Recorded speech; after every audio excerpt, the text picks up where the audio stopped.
kesehatan lingkungan merupakan salah satu fondasi utama dalam menjaga keberlangsungan hidup manusia.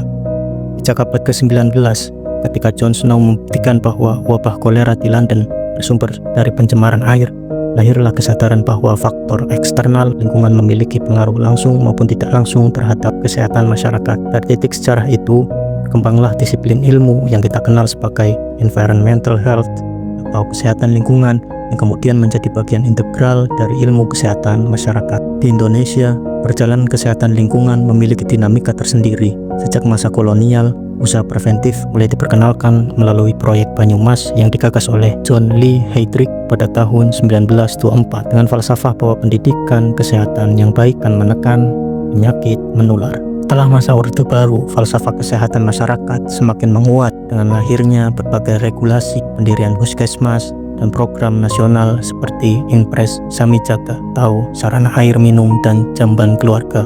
Semua ini menunjukkan bahwa kesehatan lingkungan bukan sekedar isu teknis, melainkan bagian dari strategi pembangunan bangsa. Definisi yang dikemukakan WHO menegaskan bahwa kesehatan lingkungan adalah suatu keseimbangan ekologi yang harus ada antara manusia dan lingkungan agar dapat menjamin keadaan sehat dari manusia. Ruang lingkupnya cukup luas, mulai dari penyediaan air minum, pengelolaan limbah, pengendalian faktor penyakit, higien makanan, pencemaran udara, hingga perumahan dan pemukiman. Sasaran kesehatan lingkungan pun beragam, tempat umum seperti pasar dan terminal, lingkungan pemukiman, lingkungan kerja, hingga angkutan umum. Semua menjadi titik rawan yang harus dijaga agar tidak menimbulkan resiko kesehatan. Namun, tantangan besar pun muncul dari kerusakan lingkungan, baik yang bersumber dari faktor internal, bencana alam seperti letusan gunung, gempa, banjir, maupun eksternal, ulah manusia melalui industri transportasi dan eksploitasi sumber daya. Sebagaimana dalam satu kutipan, kerusakan lingkungan dipengaruhi oleh faktor internal dan eksternal. Kerusakan eksternal pada umumnya disebabkan oleh kegiatan industri berupa limbah buangan. Hal ini menegaskan bahwa kesehatan lingkungan adalah jembatan antara manusia dan ekosistemnya yang lahir dari sejarah panjang, berkuat oleh regulasi, dan terus berkembang dalam praktik modern. Dengan ruang lingkup yang luas, kesehatan lingkungan bukan hanya urusan sanitasi, tetapi juga menyangkut kualitas hidup, keberlanjutan pembangunan, dan kebahagiaan manusia.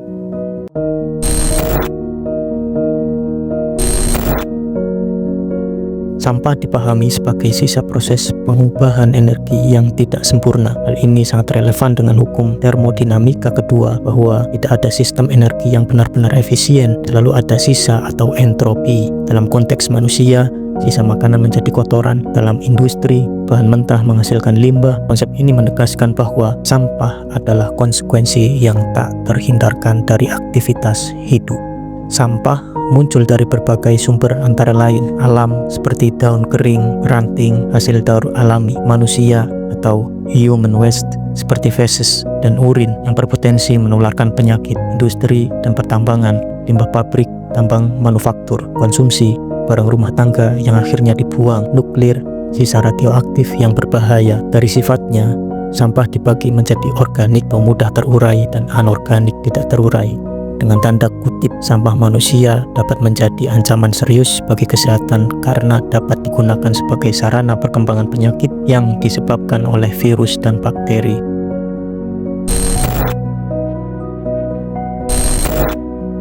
Sampah tidak hanya dipandang sebagai sisa yang mengganggu, tetapi juga sebagai tantangan manajemen lingkungan. Pengelolaan sampah berfungsi agar sampah tidak membahayakan kesehatan manusia dan tidak mencemari lingkungan, sekaligus memperoleh manfaat atau keuntungan bagi manusia. Strategi pengolahan sampah mencakup pengumpulan dan pemisahan, memisah sampah organik dan anorganik sejak dari sumbernya, pengangkutan dan pembuangan, memastikan sampah tidak menumpuk di pemukiman, pasar, atau fasilitas umum, pengolahan dan daur ulang, menjadikan sampah sebagai sumber daya baru, misalnya kompos dari sampah organik atau bahan baku industri dari plastik dan logam, pemanfaatan nilai ekonomi. Pandangan modern melihat sampah sebagai aset, misalnya bank sampah di berbagai daerah Indonesia yang menukar sampah dengan nilai uang atau barang. Dengan pendekatan ini, sampah tidak lagi sekedar masalah, tetapi bagian dari siklus ekonomi dan ekologi.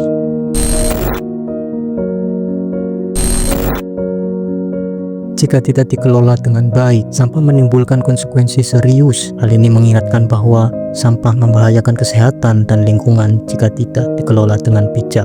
Dampaknya antara lain kesehatan manusia, sampah organik yang membusuk menjadi sarang lalat, tikus, dan nyamuk yang dapat menularkan penyakit seperti diare, demam berdarah, atau leptospirosis. Pencemaran lingkungan, air tercemar oleh limbah padat yang meresap ke tanah, udara tercemar oleh bau busuk dan gas metana dari timbunan sampah, tanah kehilangan kesuburan akibat akumulasi bahan racun dari sampah anorganik, estetika dan sosial, tumpukan sampah merusak keindahan kota, menurunkan kualitas hidup, dan menimbulkan stigma negatif terhadap suatu wilayah tertentu. Ekonomi, biaya penanganan meningkat, sementara nilai lahan berkurang karena tercemar atau tidak layak huni.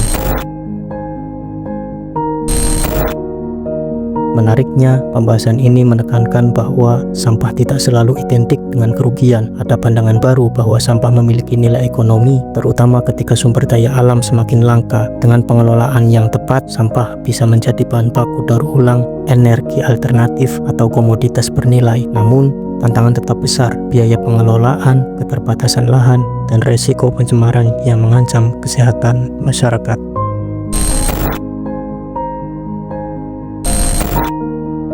Dengan uraian ini mengingatkan kita bahwa sampah bukan hanya sebagai masalah, tapi juga peluang strategis jika ditata dengan kreatif. Dari perspektif kesehatan lingkungan, bahwa pengelolaan limbah padat bukan sekedar urusan teknis, melainkan bagian dari strategi besar menjaga keseimbangan ekologi dan kesehatan masyarakat.